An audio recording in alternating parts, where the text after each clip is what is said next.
So today I'm going to share with you my seed growing journey of succulents. I've mainly grown echeveria. I have grown some spiral aloes as well, but echeveria are my favourites, so I have grown them for seed for about 3 years now. I warn you now, it's a very slow process, so it requires a lot of patience, which I don't always have. But when you see the succulent at the end of the years of waiting, it is very, very rewarding. So if that's what you want to do, stay tuned to find out how. So firstly, what equipment and supplies do you need to grow succulents from seed? So you can buy these seed propagation sets, nice little trays with lids on. Sorry, that was my cat leaving the kitchen. So you can buy these, which are really good, but they're quite big and take up quite a lot of room. So if you've got quite a few that you want to do, I just find these small little tubs are brilliant for growing seeds. I do pop some holes in the bottom and in the lid, which I have done this one, but not this one yet. But these work just as well as anything else, and they save a little bit of space. I normally have smaller ones, but we use these today. And then also I normally use compost, but I have got some of this left over, so I'm going to try this time. I've used it before and it's worked fine. I just prefer compost, it's cheaper, and I don't actually like succulent soil that much. I don't find it that good. It's got a lot of, is it coconut coir? Is that how you say it? I'm not too sure.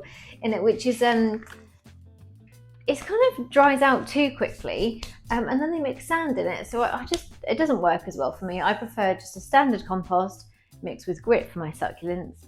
So the sharp sand is to retain a little bit more moisture in the soil, because seedlings and any very, very young succulents are the complete opposite of older ones, and they like moisture. They need moisture to thrive and survive and to grow. So I always add this to my soil to make it that little bit more kind of retaining for the water. It really does help the growing process. So yes, that's really all you need. I would also say that I sterilize everything beforehand, and to do that I literally just boil a kettle and pour boiling water over this and the soil and everything, but I'll show you that now. So firstly, any container that you're using to grow your seeds in, I would make sure you have drainage holes at the bottom. We just need to make sure that there's not a lot of water sitting in the soil. It needs to be moist but not soaking. So just pop some holes in here. I'll just drill these in, and do the same also for the lid. And then once your kettle has boiled, I would just pour a little bit of hot water in here, just to make sure we've got rid of any germs and anything that would, don't burn your fingers like I've just done. Just make sure we've got a nice sterile environment really for the seedlings to grow in. So yeah, just a quick clean and don't burn your fingers.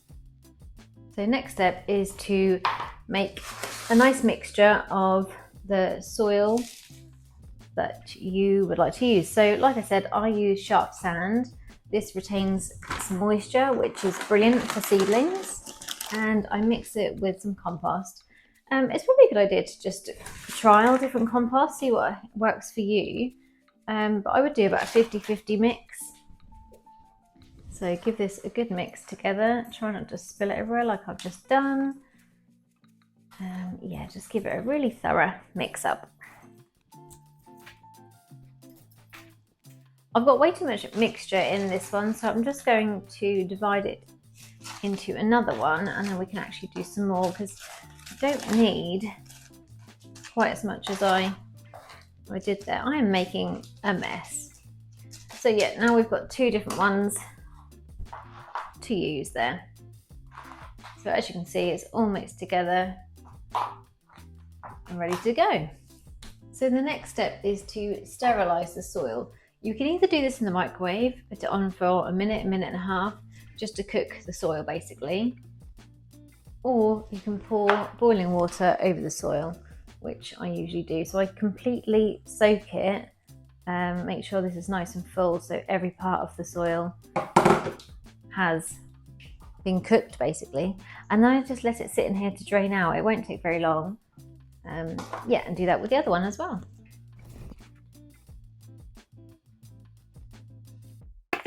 So we now need to let the soil cool down. It's obviously boiled, so we need it to be completely at room temperature before sowing any seeds. So next step where do you get your seeds from? So I do pollinate some of my own, use a little paintbrush and tickle the blooms and hope for the best sometimes.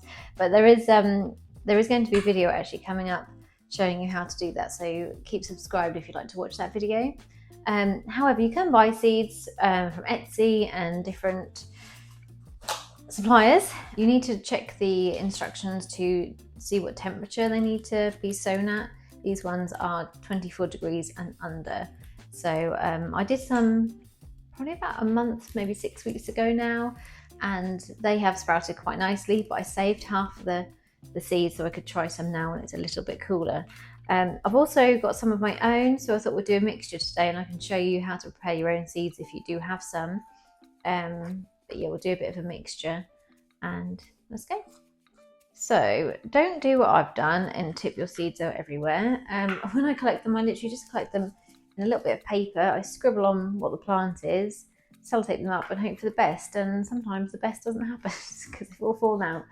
So if you are doing your own, once you have taken the seed pod off the plant, when you sprinkle the seeds out onto a bit of paper, you'll probably get some other bits which aren't seeds on there, and they can make the soil quite mildewy and just add things to the soil which shouldn't be in there. Sorry, I'm not very good at all the scientific terms. This is just me and how I do it, so hopefully it helps you in some way.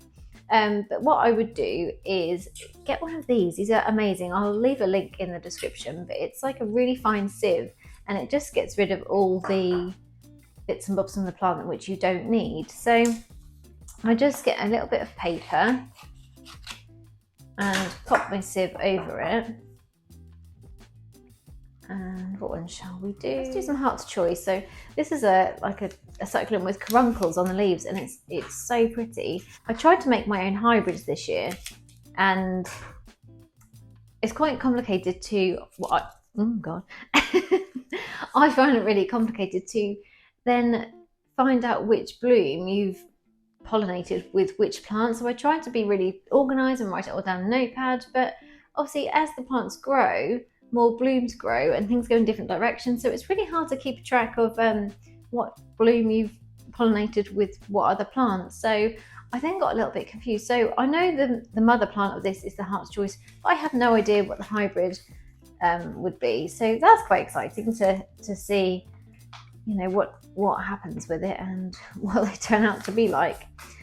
So yeah, that's just part of the process, I suppose. It's just trial and error every year and seeing if you can improve on your methods. But yeah, I've just sprinkled them into this sieve, and then you can see in here, hopefully, that there are some little bits of the plant which we don't need. So that just makes sure that they're not going into the soil, because they could cause it to get fungus and mildew and bits and bobs like that. So echeveria seeds are like specks of dust. So if you order any and you think, what on earth have I been sent? They are so tiny. Yeah, so that's why I put them on a white bit of paper so I can see them a little bit better. But they are teeny tiny. So these are the heart's choice. Yes, heart choice, which we're gonna do once the soil has cooled. And then I have got some other ones here. I really don't like how these come. I find the packaging really awkward to get the seeds out. So just fold this one. But yeah, they come in here, and obviously they are so tiny that it's really hard to get them out of the packet. So I'm gonna open the packet up. They come with a little handy ID card, but they all get stuck to the ID card, so I just try and wipe them off onto the paper. And then there's loads left in this packet, so there should be about 50. I tried to do half earlier in the year, so hopefully we've got about 50 left. I just find like they get into all the nooks and crannies in here, and I want every single seed to be planted. So yeah, that looks like it's all been emptied. So now we've got these ones as well. So two different sorts, ones I've bought and ones I've done myself. So it's quite a good experiment really to see to see what grows. So the soil has now cooled down, so it's time to sow the seeds. I'll just get you in a bit closer so you can actually see what I'm doing. So we now have the soil, which is all cooled, and the seeds. So I would probably put a divider down the middle of here so we can put 2 different lots just to save a bit of space, because we don't need to put all of these seeds in this one bowl. So let me just pop something in there to divide it up into 2 sections. So I'm just going to pop this plant ID label thingy-majiggy in there to divide it up. So now I need to make sure I'm paying attention and know where I'm putting these. So literally I use the bit of paper and tip the seeds in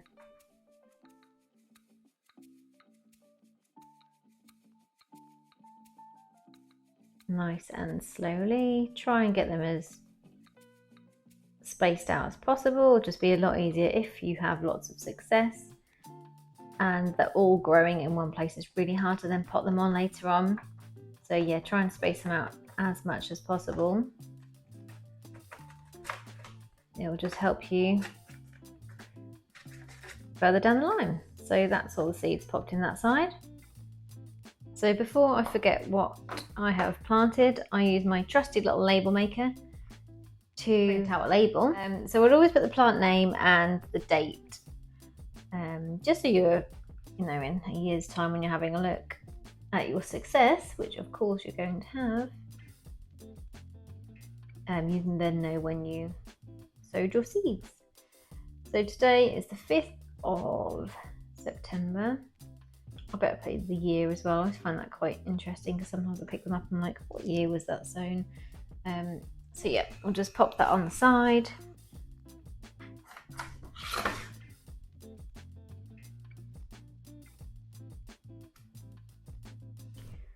And then pop that on there. And then we'll just do the same with the seeds I've got from my own heart's choice. So I'll now just repeat this with the other seeds over on this side.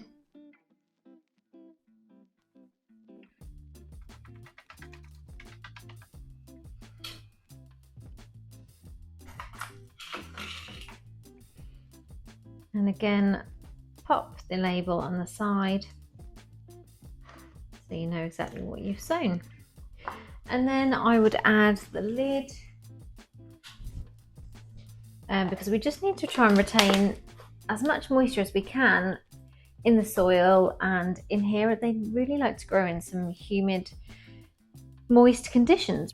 So I pop these on my windowsill, and these need to be under 24 degrees to germinate. So I pop them on a windowsill which doesn't get direct sunlight, it just gets the daylight, and that's the best growing conditions. If you have them in on a windowsill with direct sunshine, it will just burn them, they will just cook, they'll have no chance to grow. And I leave them there for 2 to 3 weeks and then you should start to see some seedlings. So it's now the 18th of September and let's have a little look.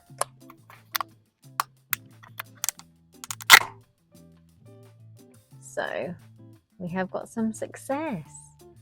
So these ones over here are the Heart's Choice, which are the ones I had pollinated myself.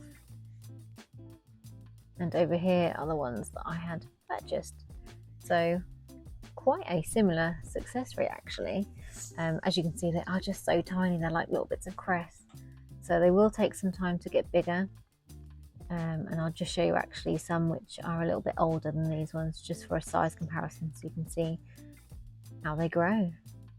And these ones are from the 23rd of July. So once they have germinated, I move them into my greenhouse on one of the kind of lower levels which don't get too much sun, and very mixed in here.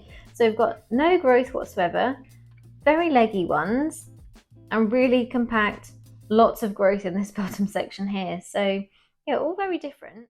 These ones obviously are a bit too leggy. However, once you've potted these on later on, you can then put these in some stronger sunlight and they'll start to grow a little bit better and they won't be as leggy. So that's what I do with them ones. So I hope that answers some questions for you on growing succulents from seed. I found to start with, I just couldn't find any information online, or not enough. I just needed a step-by-step guide. If you liked today's video, please do give it a like. If it's been helpful for you, please leave a comment and let me know. If there's anything you'd like to see for future videos, also do let me know. So thanks so much for watching, and I'll see you next time.